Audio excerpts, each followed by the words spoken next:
नमस्कार दर्शकों, यूट्यूब के मेरे चैनल में आप सबका स्वागत है। आज मैं लेकर आई हूँ कन्या राशि के जातकों के लिए फरवरी 2021 का राशिफल। आज हम इस वीडियो में देखेंगे कि फरवरी का माह कन्या राशि के जातकों के लिए कैसा जाएगा। मैं आपको ये जो राशिफल बता रही हूँ वो आपकी चंद्र राशि पर आधारित है। आपकी जन्म कुंडली में जहाँ चंद्रमा लिखा है, अगर वो चंद्रमा 6 नंबर के अंक पर लिखा हुआ है तो इसका अर्थ है कि आपकी राशि जो बनती है वो कन्या राशि बनती है। और ये वीडियो कन्या राशि के जातकों के लिए है और आप इस वीडियो को देखकर लाभ उठा सकते हैं। अब हम सबसे पहले तो यही देखते हैं कि कन्या राशि के लिए फरवरी के माह में ग्रहों की क्या पोजीशन है।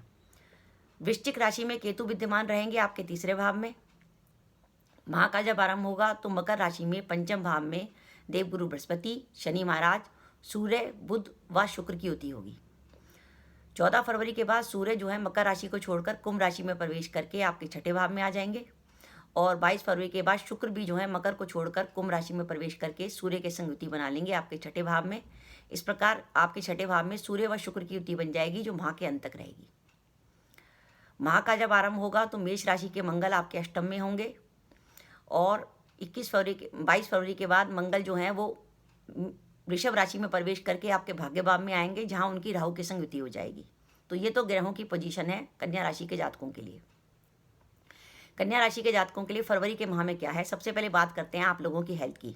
हेल्थ की बात करना हमारे लिए बहुत ज़रूरी है। उसका रीज़न क्या है कि इस समय आपका जो पंचम भाव है, पंचम भाव होता है जिससे हम अपने पेट का विचार करते हैं। पेट से जुड़ी प्रॉब्लम होती है, हमारी छाती होती है, हृदय की प्रॉब्लम, पेट की प्रॉब्लम, किडनी की प्रॉब्लम, इन सब का विचार जो है पाँचवें भाव से किया जाता है।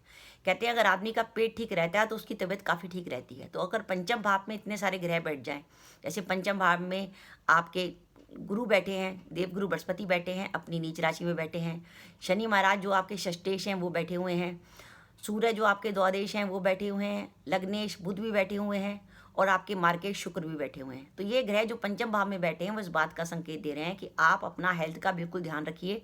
हेल्थ से जुड़ी आपको कोई प्रॉब्लम परेशान कर सकती है। अगर आप पेट के रोगी हैं, पेट की प्रॉब्लम आपको रहती है तो अपना ध्यान रखिए।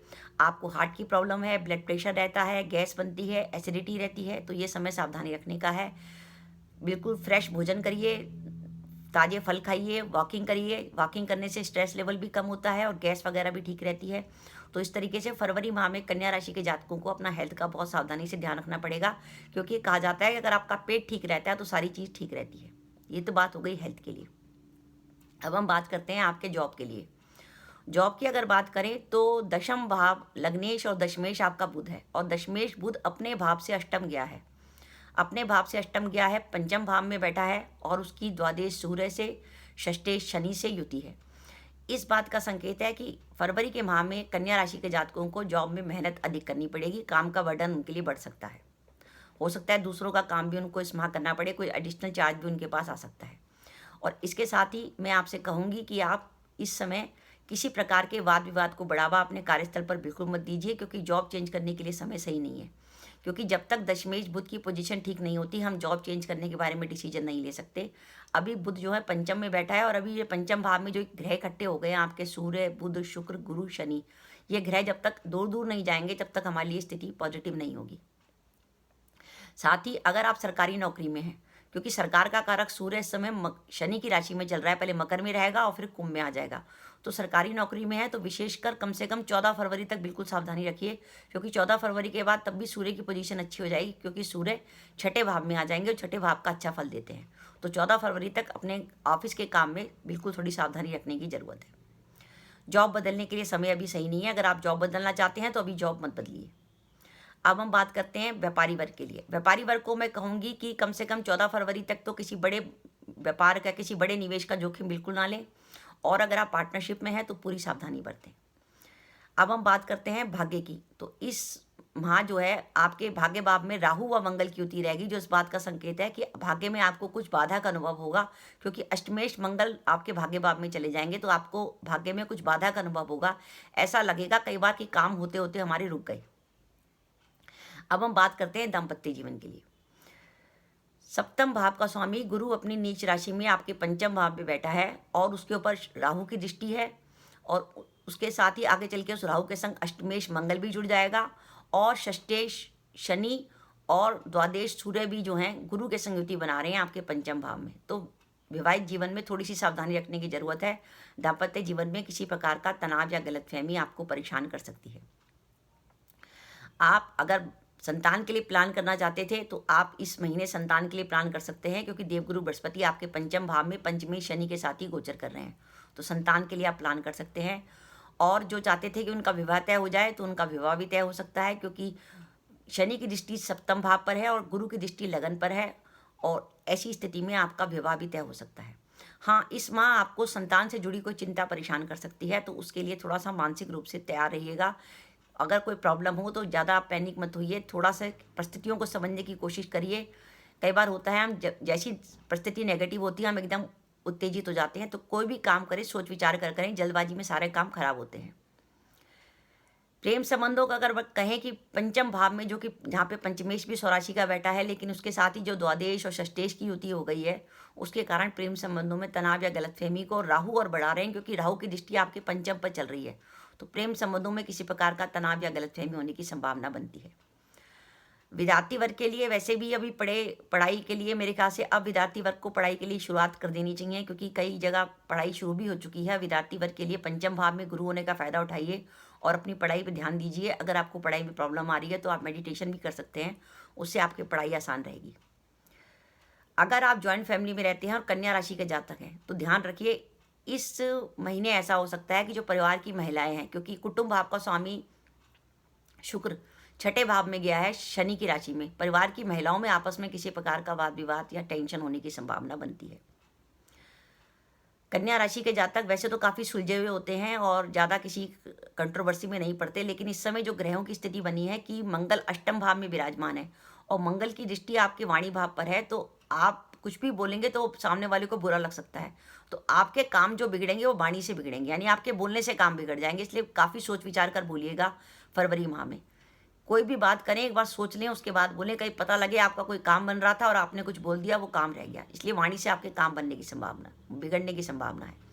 इसके साथ ही क्योंकि अष्टम भाव में मंगल चल रहा है, वाहन बिल्कुल सावधानी से चलाइए। अगर बाई चांस आपकी कुंडली में एक्सीडेंट का योग हुआ या इसके साथ ही कोई ऐसी ग्रह की दशा चल रही हो जिसका अष्टमेश या षष्ठेश से संबंध हो या चतुर्थेश से संबंध हो, तो ऐसी स्थिति में संभावना बन सकती है कि आपकी कोई वाहन दुर्घटना हो जाए। इसलिए मंगल का गोचर नेगेटिव है, इसलिए वाहन बिल्कुल सावधानी से चलाइए।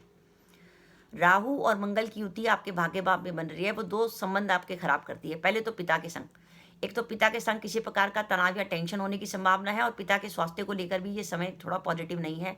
पिता के स्वास्थ्य के लिए ध्यान रखना जरूरी है। साथ ही मंगल क्योंकि भाई का कारक है, तो भाई के साथ किसी प्रकार का वाद विवाद होने की संभावना जो है बनती है।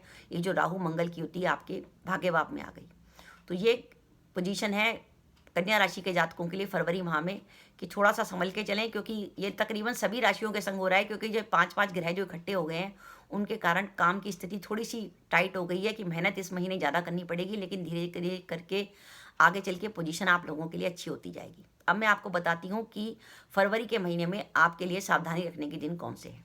जब आपका चंद्रमा बिल्कुल नेगेटिव होगा, चौथा, 8वां या 12वां होगा, यानी चंद्रमा धनु का होगा, मेष का होगा, सिंह का होगा, तो उस दिन भूलकर भी हमें कोई महत्वपूर्ण काम नहीं करना। वो सावधानी रखने के दिन है 8 व 9 फरवरी, 17 व 18 फरवरी, 26 व 27 फरवरी व 28 फरवरी की भूल के भी इस दिन हमें कोई महत्वपूर्ण काम नहीं करना। अब मैं आपको फरवरी के माह की शुभ तिथियाँ बता रही हूँ। अगर किसी काम की प्लानिंग करते हैं, किसी से मुलाकात करते हैं, कोई इन्वेस्टमेंट करनी है, तो इन सब चीज़ों का ध्यान रखिए। वो शुभ तिथियाँ हैं 1 व 2 फरवरी, 5 व 6 फरवरी, 7 व 12 फरवरी, 13 व 14 फरवरी, 15 व 16 फरवरी, 22 व 23 फरवरी, 24 व 25 फरवरी वो शुभ तिथियाँ हैं जब हमारा चंद्रमा बिल्कुल पॉजिटिव होगा। चंद्रमा हमारा मन का कारक है। अगर हमारा चंद्रमा पॉजिटिव होता है तो हमारी सोच अच्छी होती है और हम पॉजिटिव पॉइंट ऑफ व्यू से सारे काम करते हैं, जिससे हमें सफलता मिलती है। तो दर्शकों, मेरा ये वीडियो था जिसमें मैंने बताने की कोशिश की कि कन्या राशि के जातक को फरवरी माह में थोड़ी सी मेहनत अधिक करनी पड़ेगी, लेकिन ओवरऑल स्थिति ठीक है। ज़्यादा टेंशन में आने की ज़रूरत नहीं है। थोड़ा सा कार्यस्थल पर जोखिम से बचें और साथ ही निवेश, अगर कोई व्यापार करते हैं तो व्यापार में कम से कम 14 फरवरी तक थोड़ी सी सावधानी रखें। जो विवाह योग्य युवक युवती हैं उनका इस माह रिश्ता तय हो सकता है। आप संतान प्लान कर सकते हैं। बस अपनी वाणी पे कंट्रोल रखिएगा। किसी से बिना बात पे ऐसी बात मत बोल दीजिएगा कि बनते बनते आपके काम बिगड़ जाएं। अगर आप 1-2 बातों का ध्यान रखेंगे और अपनी हेल्थ का ध्यान रखेंगे तो निश्चित रूप से फरवरी का महीना आपके लिए बहुत बढ़िया जाएगा। तो दर्शकों, मेरा वीडियो था, कैसा लगा प्लीज़ कमेंट बॉक्स में कमेंट करके बताइएगा। इसके साथ ही अगर आप मेरे चैनल पर पहली बार आए हैं और आपने मेरा चैनल अभी तक सब्सक्राइब नहीं किया तो कृपया मेरा चैनल सब्सक्राइब कर दें, साथ ही बेल आइकन को भी दबा दें, जिससे जब भी मैं अपने वीडियो अपलोड करूँ उसके नोटिफिकेशन आपको मिल जाए और आप मेरा वीडियो देख सकें। इसके साथ ही नमस्कार दर्शकों, जय माता दी।